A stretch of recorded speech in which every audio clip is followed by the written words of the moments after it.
Hey everybody, it's Ron and Maria, and we're back with another edition of Ask Ron.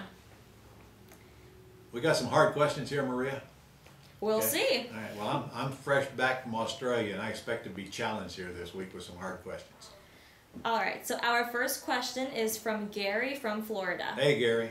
I recently bought a house in Florida, sight unseen. It turns out that there are squatters in the house. Ooh, I don't nice. know who they are, and the previous owner doesn't know who they are. They were never given permission to be in the house. All right. Do they Gary, have the same rights? Gary, first thing you should do is call the police department and tell them you have squatters in the house that you did not rent to, and they'll tell you if they can put them out right there and then or not.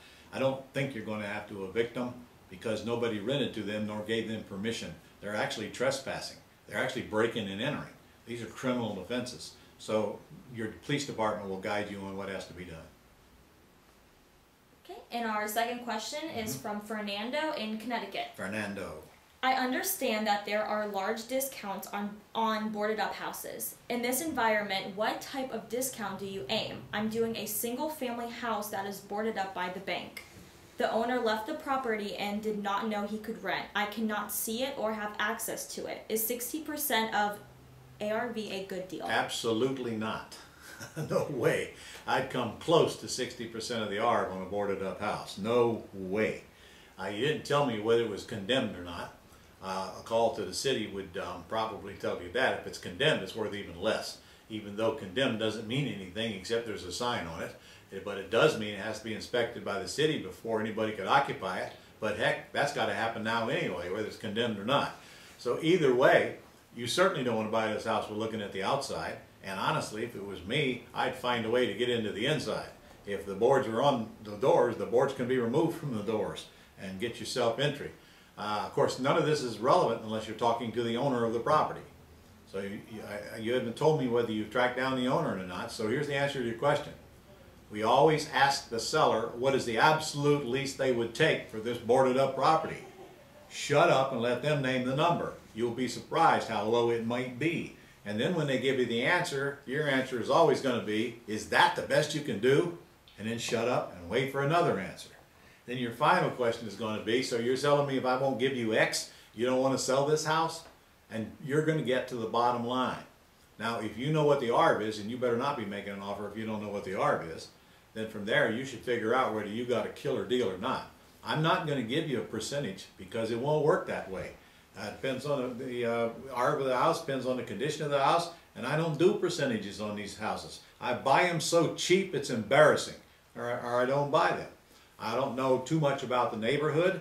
If it's in more of a war zone-like neighborhood, you should get it really, really cheap. If it's in a higher class neighborhood where it's really not a war zone, but it's still a low-end area, which I assume it is, you might pay a little bit more for it.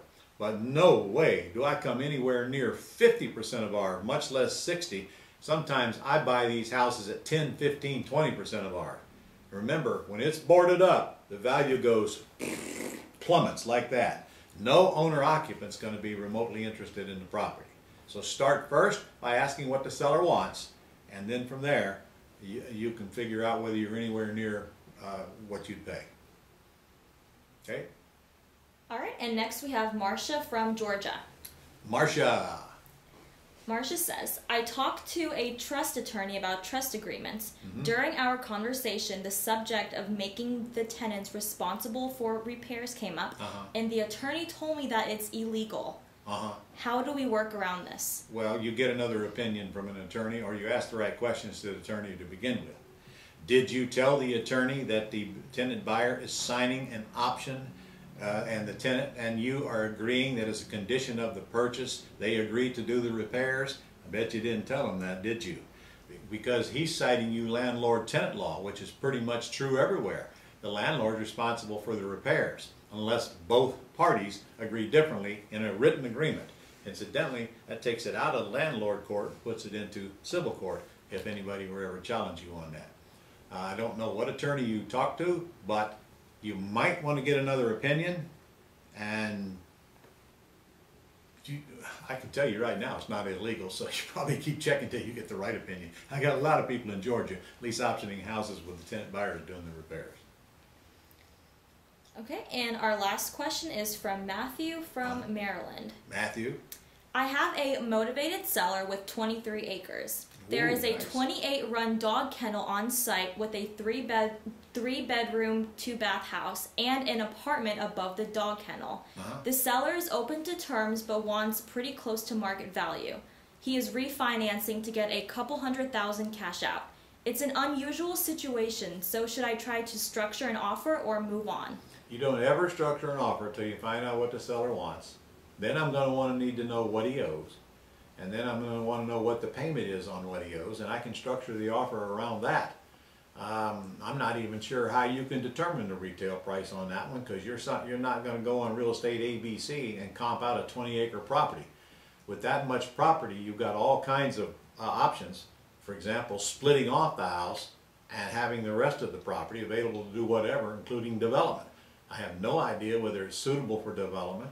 I don't know anything about the property, but this one could get very complicated to structure, but I don't think you can determine what the ARV is, to be honest with you. I know you certainly can't go on a website and compare it to a house that don't have the 20 acres. As far as a dog kennel goes, I don't know what that is. It sounds like it's just fence, so that gives you no value at all, but it might give you value to a buyer. I'd have to have more facts, property information sheet, and what's around the property. Is it should be developed into houses? Is it more likely to be developed into commercial? What is it? Is it farmland? I just don't have enough information to help you. And that's all we have for this week. Okay. Guys, the year's almost over. Be a good time to make next year the best year of your life. A good way to get that started is get in that summit. That summit is filling up fast. In fact, our hotel is in fact, we've already filled up our first room block. So we called down there yesterday and begged for a few more rooms, and they gave it to us from sheer pressure. So if you are already registered and you haven't reserved your room, I suggest you get on the telephone right now with the Renaissance Hotel down there and get your room reserved, because I know you've been sent the information. And if you have not registered yet, it would be a shame if you registered and couldn't stay at the hotel where we're doing the convention. I mean, that's where all the action is. You take a nap when you want. You don't have to get in your car and drive and get in traffic at night to go to another hotel. Please get registered right now. We got a lot of cool things going on down there, especially for it's actually $347 right now, because the price just went up the first of the month. It's going to go up again the first of next month. So get in there. It's only $100 for your guest, $247 for you. What a bargain. We're going to spend more than that on you to feed you and entertain you and give you goodies. I can tell you that right now. We have a banquet one night, and we're going to roast Brian and Lynette Wolf. If for no other reason, that is reason enough to come to this event. And then, of course, you might get to shake hands with Gene Simmons from KISS and get a photograph done with him and get into our golf tournament for charity, our hole-in-one tournament. We got so much going on I can't even think. Of course, when you leave with a brand new pickup truck, that wouldn't hurt either, would it? Get into this thing. What more you got going on? It's more important to get in this 4 days with us. I've got several sessions that I'm going to be doing on my own just for this event.